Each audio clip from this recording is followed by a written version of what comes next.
But, so, I had to clear up a couple of things in my own mind to make sure we're talking about the same thing, or closer to the same thing.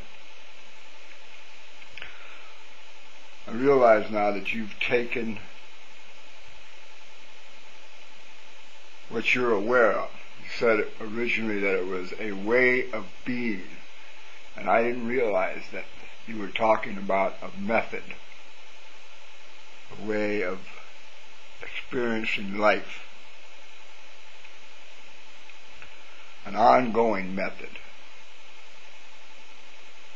And you said that what you observe appears to be an inward motion to my mind.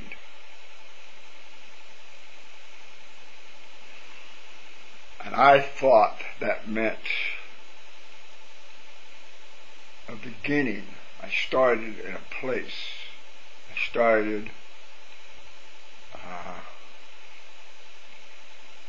being introverted, or looking within. And you don't mean that. You mean that it appears as if my mind is aware of looking inward while it's looking outward. Appearance of depth.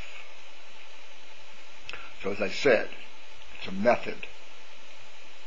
And you speak about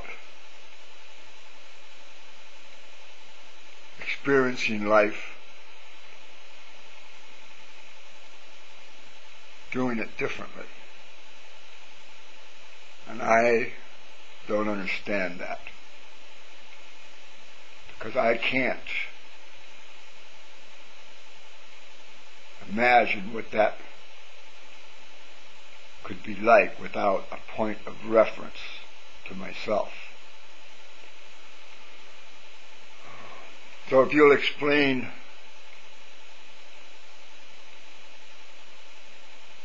what you mean a little better. For example,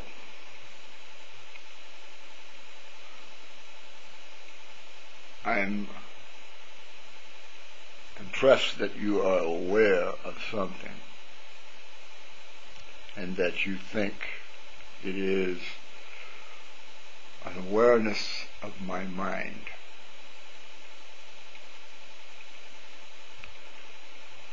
Now,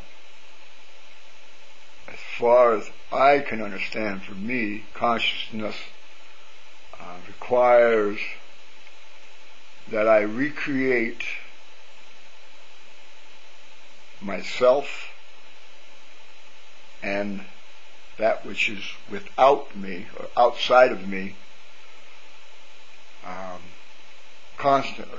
constantly reaffirming my understanding and my beliefs with regards to myself, and which are without me, outside of me.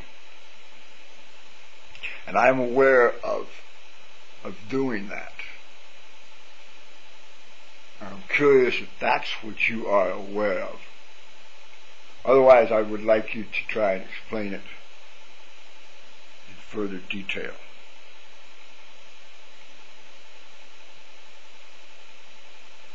But you also say that you applied the method to your own life, to your own way of being, and you found success, but not the success you were hoping for.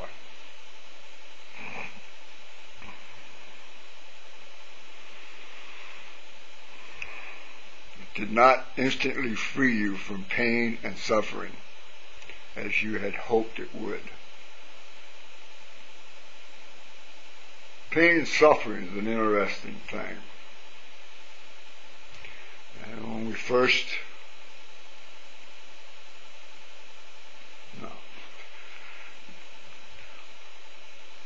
it can be thought of as a physical experience where you bang your knee or your elbow or your hand and feel pain, and then every time you bang it from that moment on, you remember the pain, and it goes on. And then there's emotional, mental,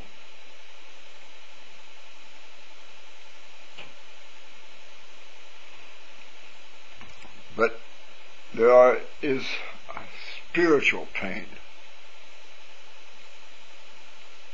And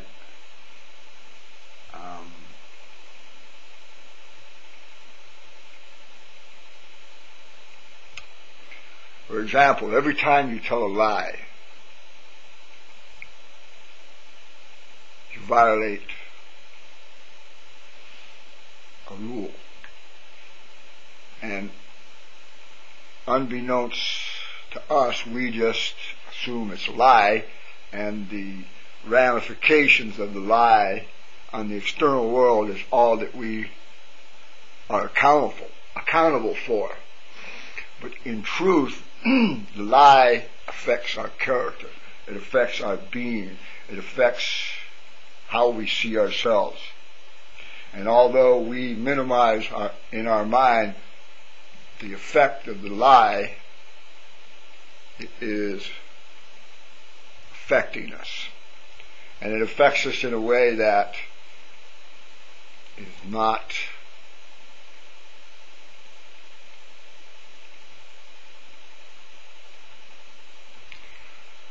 that requires evolution to seek new levels or different levels in order to evolve.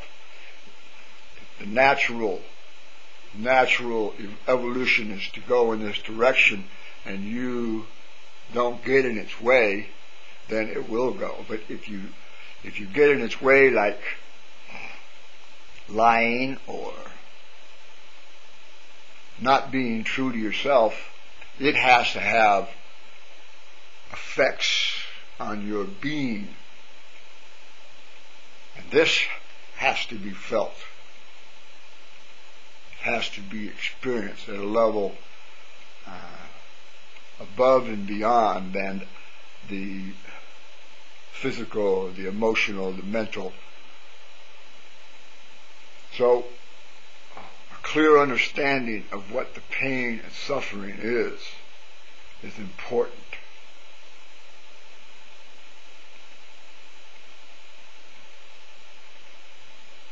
And there's a saying that I realize now is a law. It says, "To thine own self be true." And yet, we deny that. We deny ourselves from being free. We subject ourselves to ignorance. And that causes suffering and pain at a level that is just beyond our reach. If you're dealing in physicalities or emotions or thoughts, you'll never get to that pain until you understand the significance of the words.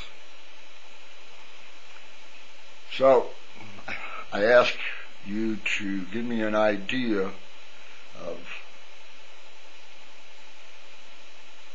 another method of